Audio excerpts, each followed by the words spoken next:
Welcome to another edition of When the Spirit Takes Over.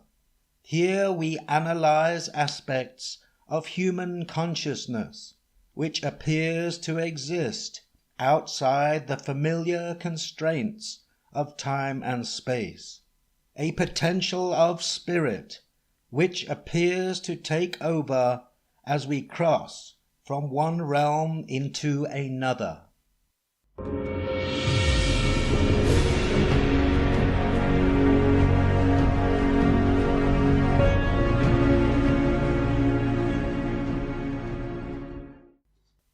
In 2008, the world's largest near-death experience study was undertaken involving 2,060 patients in 15 hospitals throughout the United States, United Kingdom, and Austria.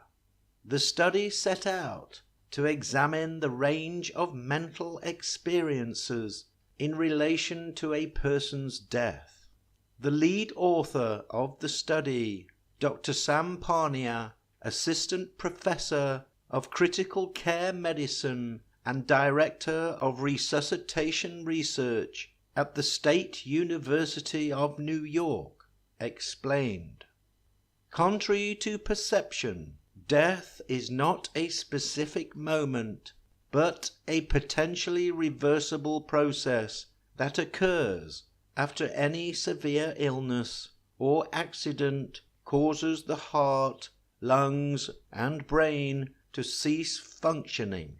If attempts are made to reverse this process, it is referred to as cardiac arrest. However, if these attempts do not succeed, it is called death." In this study, we wanted to go beyond the emotionally charged yet poorly defined term of near-death experiences to explore objectively what happens when we die. Among the 2,060 patients who took part, 46% experienced some form of mental awareness before being brought back into focal consciousness. Some described their experience as fearful, even persecutory. Only 9% had a positive experience which was in line with the common perception of a near-death experience. Furthermore, 2% of the group had full recollection of sight and sound, more in tune with an out-of-body experience in which the subjects had full awareness, but their point of attention had shifted. Traditionally, most professionals within the medical profession were led to believe that any form of awareness which takes place after cardiac arrest was due to hallucination or just an illusion. However, during the study, one case stood out due to the individual's detailed recollections and visual awareness during the 3 minutes in which their heart had stopped beating. Usually, once the heart stops, the brain will cease to function within 20 to 30 seconds. Although only a small percentage of those participating in the study showed extraordinary levels of awareness while their hearts had stopped, those conducting the study concluded that a great deal more research in this area needed to be done. Thus, while it was not possible to absolutely prove the reality or meaning of patients' experiences and claims of awareness due to the very low incidence, 2%, of explicit recall of visual awareness or so-called out-of-the-body experiences, it was impossible to disclaim them either, and more work is needed in this area. Clearly, the recalled experience surrounding death now merits further genuine investigation without prejudice. Dr. Sam Parnia. The case of Pam Reynolds. In 1991, at the age of 35, Pam Reynolds, an American singer-songwriter, began to experience severe headaches, which compelled her to go and see her doctor. After an initial examination, the doctor recommended that she go to the hospital for a CAT scan. Once the results arrived, it was discovered that Reynolds had had an aneurysm, an abnormal bulge or ballooning in the wall of a blood vessel in her brain, which, if ruptured, would kill her. The hospital recommended an unusually delicate operation in which Reynolds would need the majority of the blood removing from her body in order to render the aneurysm operable. However, before the blood could be removed, her body temperature would have to be lowered to below 20 degrees centigrade. Furthermore, her heart was to be stopped and all brain activity flattened while the aneurysm was capped off and isolated. Shutting down the body in this way is akin to being dead, as all vital signs of life are suspended. This is referred to in the medical profession as a standstill operation. Due to the delicacy of the procedure, Reynolds' body and brain were extensively wired and monitored throughout. This included earphones in both ears, emitting audible clicks many times per second to check brain function and to obscure any sound coming from elsewhere. Overall, Reynolds was in such a deep state of lifelessness that anything which went on around her would not be detected. However, during the operation, Pam Reynolds remembers leaving her body to an elevated point in the room where she could watch and hear everything which went on as she lay there practically dead. When I came out of the body, there was no pain, no worry, no care. I looked down at my body and knew it was my body. I didn't like looking at the body. That bothered me. But it was wonderful, wonderful feeling to be free of it. Pam Reynolds. Once out of her body, Reynolds had a distinct physical sensation which she described as a pulling from just above her belly button. Furthermore, she saw what appeared to be a tiny light in the distance, drawing her in. When she was close enough to the light, she began to discern her grandmother and uncle, who slowly came towards her. I wanted to go into the light, but they wouldn't allow me to do that. There was a time when I realized it was time to return to the body, and my uncle took me back through the dark vortex, tunnel-looking place to the body, and I did want to go back. I had my children. I did want to go back. At this point, Pam returns to the operating room at the same elevated vantage point which she was in before. I saw them use a defibrillator on me. I saw the body jump, and when I came into the body, my body did this. She jolts back in her seat, and I knew it. I felt it. Fortunately for Reynolds, the operation was a great success, and she made a full recovery. During the days following the operation, she began to recall memories of the event, memories of the delicate procedure to which she was a witness from her new vantage point up near the ceiling. When she relayed this information to the medical staff, they were amazed at how accurate she was.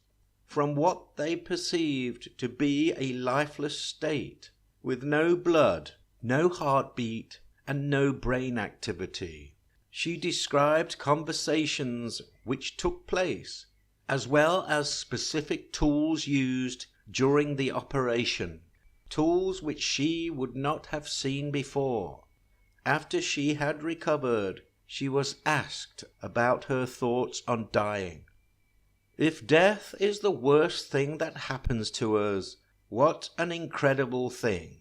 If at the end of our lives this is what's going to happen to everyone, I don't see the problem. I really don't get it.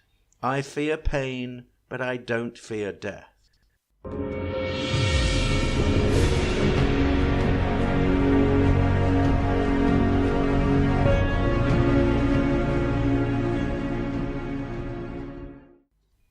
The case of Barbara Bartolome.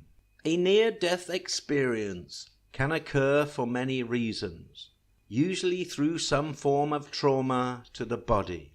People involved in accidents or experience operation complications have found themselves looking at their bodies from a different vantage point, observing events unfold in fine detail. The subject can somehow create an energetic copy of their flesh body, where consciousness shifts to a new position. In 1987, Barbara Bartolome, a 31-year-old mother of 2 from Santa Barbara, California, was booked to go into hospital for her final discectomy and laminectomy as part of her back treatment. The day before the operation, the doctors wanted to perform a myelogram, a procedure where they inject iodine dye into the spine to look for problems on X-rays. The nurse injected the dye into Barbara's neck while she was lying on the X-ray table.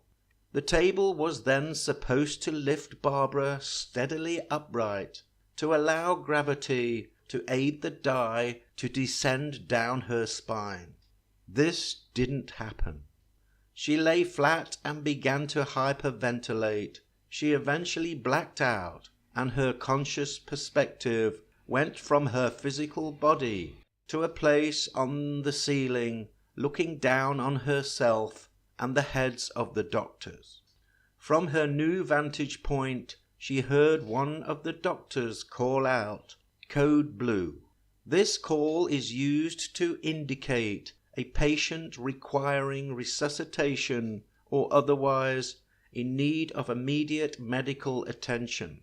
From her new position on the ceiling, she felt very calm, relaxed, and content. Presuming she had died, she noticed a presence next to her, a familiarity as though she had always known this presence. While the resuscitation was going on below, she began to communicate with this near presence. She made it clear she wanted to go back into her body and be with her children again, telling the presence that she had not yet fulfilled her life's purpose and needed to go back. The commotion below intensified. She saw an oxygen mask being placed over her face, and a man position a small box on the ledge next to the X-ray table. She made a comment to the presence about the box, asking what it was. At that moment, she found herself positioned in front of the box, looking straight at it. She realized after a while it was a heart monitor. When the box was turned on, the line on the screen was flat, from left to right, with a continuous beep. Barbara went back to the ceiling to be with the presence. Below her, the neurosurgeon and orthopedic surgeon were talking about the delayed arrival of the defibrillator to the X-ray room. It was taking too long.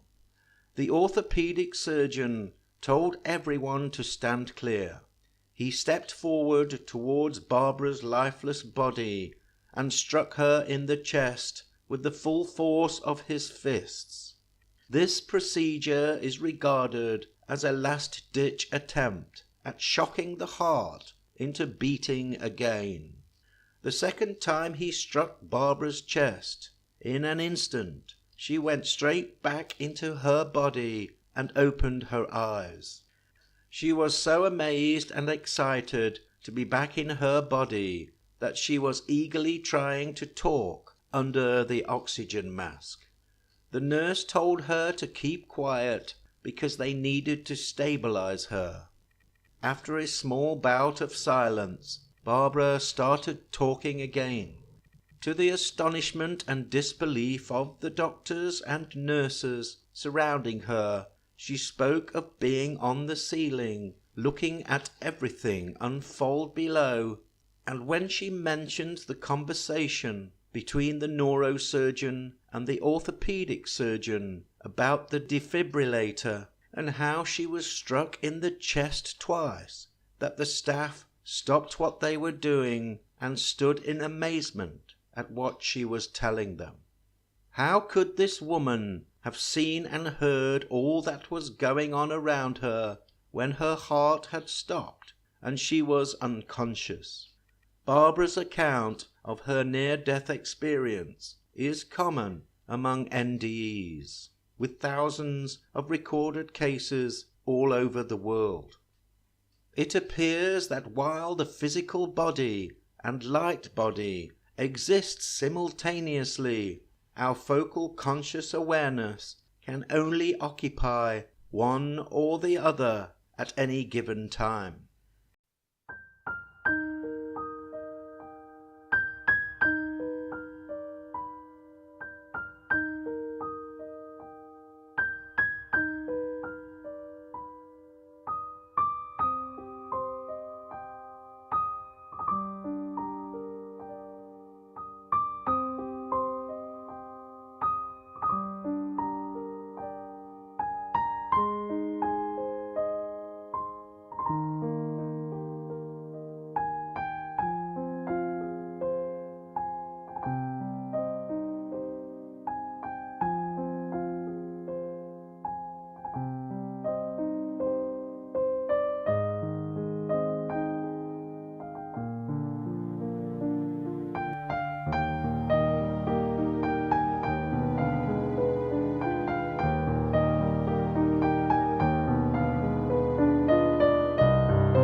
case of Howard Storm.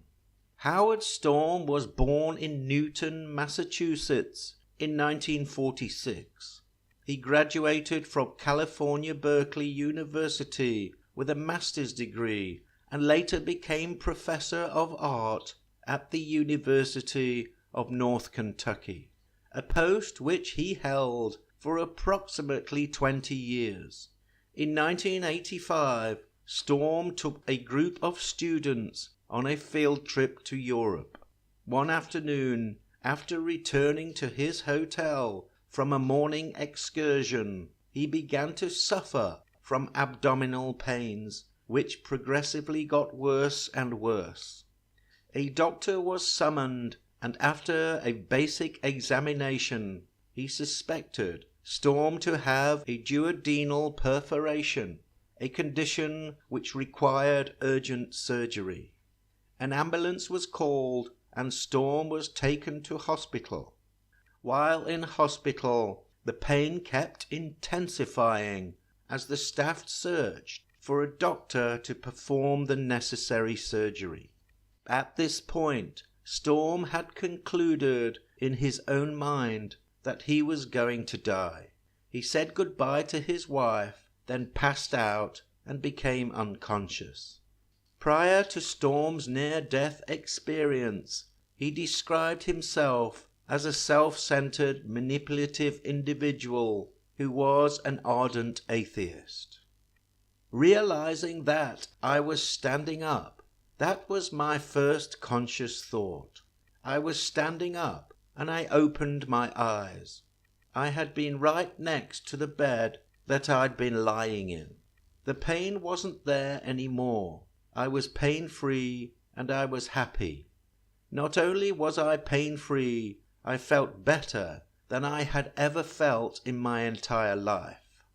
At this point, Storm's senses were greatly heightened, and his new reality was far more intense than before.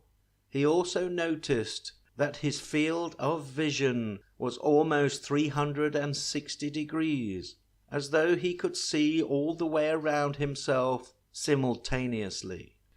It was all very weird. I had awoken to be more alive than I had ever been in my entire life. I saw the bed that I had been lying in, and there was a body in it. And when I went and looked at the body in the bed, it looked like me. I refused to believe that it was me, because I was not only alive, but more alive than I'd ever been. At this point, Storm tried to communicate with his wife, who appeared to be unaware of him standing by the bed.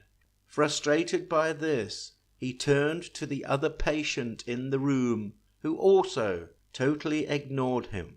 This made him extremely angry, and he shouted, "What's going on here? What's happening? What are you doing?"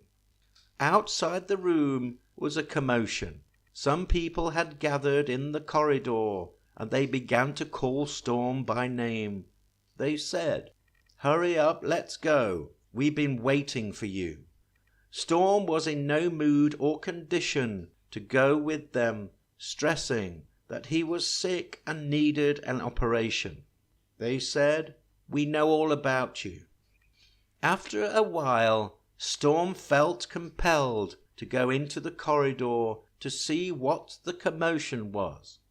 As he walked into the hallway, he felt an eerie feeling and could see that the hallway was completely grey in colour, with a shadowy, creepy overtone. The people in the corridor, both male and female adults, kept their distance, as they didn't want Storm to see them close up in the greyness. They beckoned him to go with them, and after a while he began to follow. As they walked down the hallway, it became progressively darker and darker. The walls turned into black, empty space, with only the floor defined. They walked and walked. Time had little relevance in this new reality, and the laws of physics relating to our world didn't apply here. They went far, and it seemed as though they had been walking forever. It all became confusing for Storm, as he had completely lost his bearings.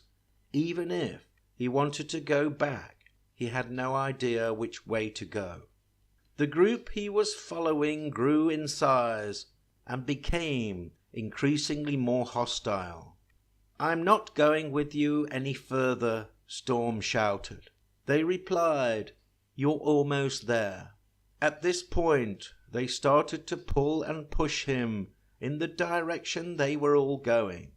Now there was a huge mob of angry, grey-looking people who seemed determined to drag and pull Storm into their dark and sinister world.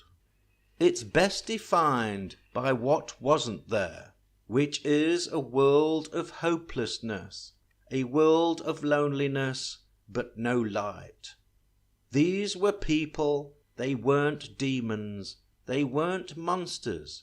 They were people who had lived in this world, who had lived the same kind of life that I had lived.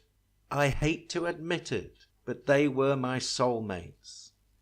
As his journey into the underworld unfolded, Storm realized that all these people had rejected God in a similar way that he had, and the further they walked, the further away from God they went, and all the things God had given them, like love, joy, light, and the beauty of creation, were absent. This truly was a journey into hell. The atmosphere deteriorated further as the huge mob kicked, punched, and abused Storm in a manner worse than any horror or sadomasochist movie. Furthermore, there appeared to be blood and gore almost everywhere. He thought he was truly finished, and that people who had lived crummy lives on the earth were sent down the toilet of the universe into a giant cesspool of filth, hatred, and godlessness. He also concluded that the whole purpose of these people's existence was to descend as far down into ultimate misery as they could go. After what seemed like an eternity, Storm lay on the ground, completely deflated, in a state of absolute hopelessness, physically, mentally, and emotionally destroyed. At this point, he heard a voice which sounded much like his own, which came from elsewhere. It said, "Pray to God." To which he thought, "I don't pray to God because I don't believe in God." The voice called out again, "Pray to God." Storm, desperate at this point, searched his memory for some way to communicate with God. Being a lifelong atheist and antagonist towards religion, he was finding it difficult to think of any prayer he could say. As he thought, he unintentionally murmured some old recollections of Psalms and the Lord's Prayer, which he had a vague memory of from when he was a child. Upon hearing his utterances, the people around him became very angry and began to spit profanities at him. They shouted, "There is no God, nobody can hear you, and we are going to really hurt you for doing that." Storm found that by mentioning God, the crowd around him began to move away, and he was now able to repel them. As they moved away, further into the darkness, yelling and screaming at him, he began to recollect his childhood memories of Sunday school, in which he was told about Jesus, the good man who loves everyone. Storm opened his mouth and yelled, "Jesus, please save me." At which point a tiny light appeared in the darkness, growing in size, getting closer until it became an intense bright light which consumed him. Hands and arms came out of the light. They reached down and took hold of Storm, pulling him up into the light. When he touched me, in addition to the physical healing, instead of feeling what I was feeling at that time, I was filled with his love, and it was a much more intense experience of being loved than anything I'd ever known in my entire life. And I don't think there are any words in this world to begin to convey how powerful that love is, and it's love with an acceptance too. With his arms firmly wrapped around Jesus, they both began to move very rapidly. Like a rocket, they left the darkness and headed towards a world of light. Faster and faster they went as this new bright world began to emerge. At this point, Storm realized he was heading towards God's house. Feeling unworthy, he thought to himself that he was such a piece of garbage that Jesus was making a serious mistake. Jesus, reading Storm's thoughts, said, "We don't make mistakes. You do belong here." At which point they stopped moving and were now in heaven. Storm was now aware that Jesus was not only able to read his thoughts, but was also able to project his voice into Storm's mind in a form of telepathy. While grappling with this new way of communicating, a vision of a beautiful naked woman popped into Storm's mind, which made Jesus laugh. Now Storm was feeling a little uncomfortable, knowing that all his thoughts could be seen by others in this place. Storm said to Jesus, "This is not good. If you know everything I'm thinking, I can't hide anything from you." Jesus replied, "Well, I know it all. I know everything. I have some people I want you to meet." At which point some light beings came over and hung around them in what appeared to be open space. These light beings told Storm that they had recorded his life and wanted to show it to him. To Storm, this sounded like a lot of fun as he began to view his recorded life in chronological order. However, the angels were selective as to what they showed him and what they left out. As his life moved from his childhood into his teenage years, problems began to appear which no longer made the viewing fun.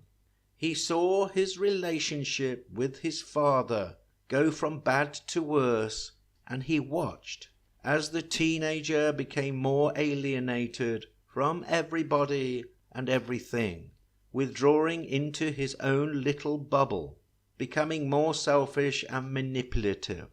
This part of his life made Jesus and the angels very sad.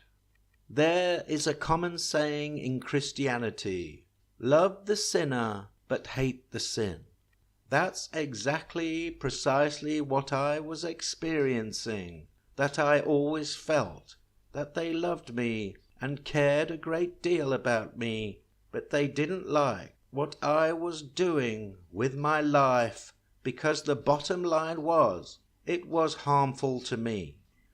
At his life review, Storm began to realize, although he perceived himself as a victim of the world around him, the reality was that most of his negative behavior and attitude was of his own doing, which had become self-destructive. Jesus wanted to show him an alternative, something which he had done which outlined his true potential and real nature. As a teenager, one night he heard his father enter his sister's room. She was 2 years his senior. his father began to beat his sister badly, making her cry and scream. Storm wanted to intervene and help his sister, but lay on his bed and did nothing. Part of him knew that if he approached his father, he would kill him. So he lay there listening to the tormenting sounds of the beating. When his father left, Storm quietly went into his sister's room, where she lay in bed sobbing. He climbed into bed and put his arms around her and held her. She slowly quietened down and began to sleep. The following morning, Storm awoke first, and with his sister still asleep, he scampered out back into his own room. Jesus turned to Storm and said, "Now that was beautiful." Throughout the life review, they ignored what Storm considered to be his life's achievements. Instead, they focused on his lack of response to other people. All in all, he was very disappointed with his life review, and at the end, Jesus asked Storm if he had any questions, to which he replied, "I have 1,000,000 questions." Jesus said, "Go ahead." During his time in heaven, Storm asked God, "Why did you make us?" To which God replied, "To love one another." Thinking this would be easy, Storm's whole attitude towards life and his relationships with others changed. After the operation, Storm returned back into his body and was now determined to transform his life for the better, taking on a whole new approach with a more positive attitude. Although Storm was under the impression it was easy to love others, in practice, he found it to be one of the hardest things he had ever attempted.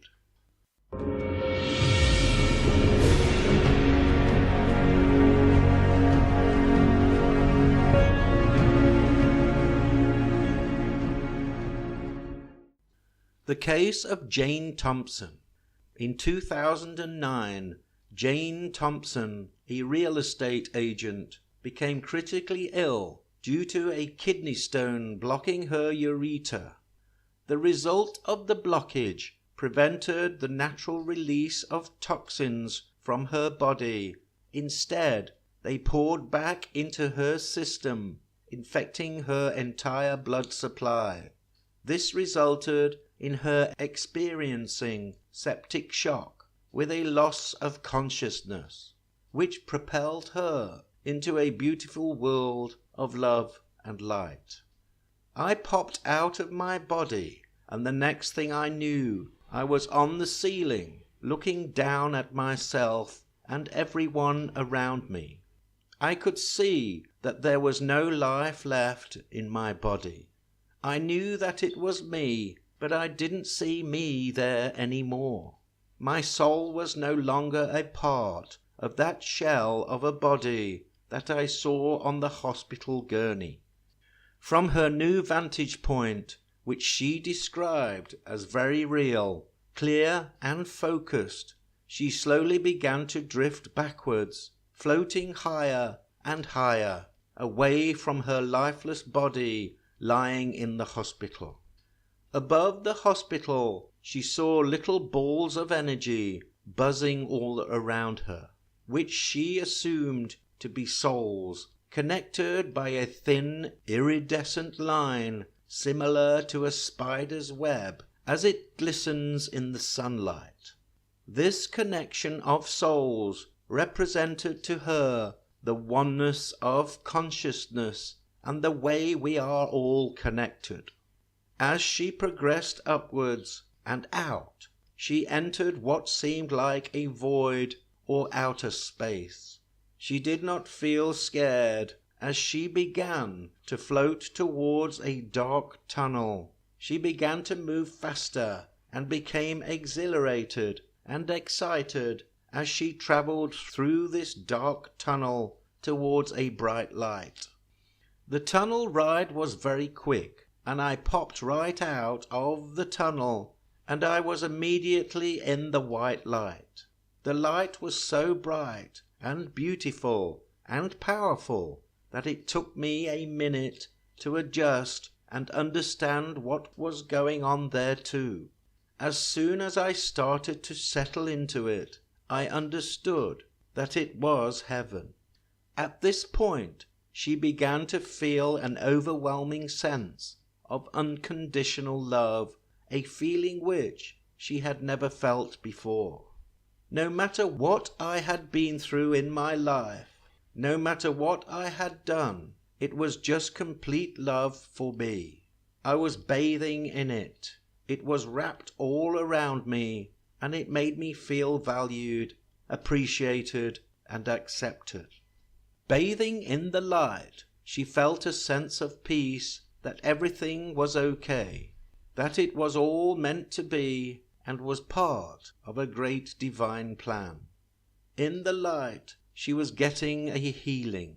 All the wounds, scars, and holes she had gathered from that life were being filled with love.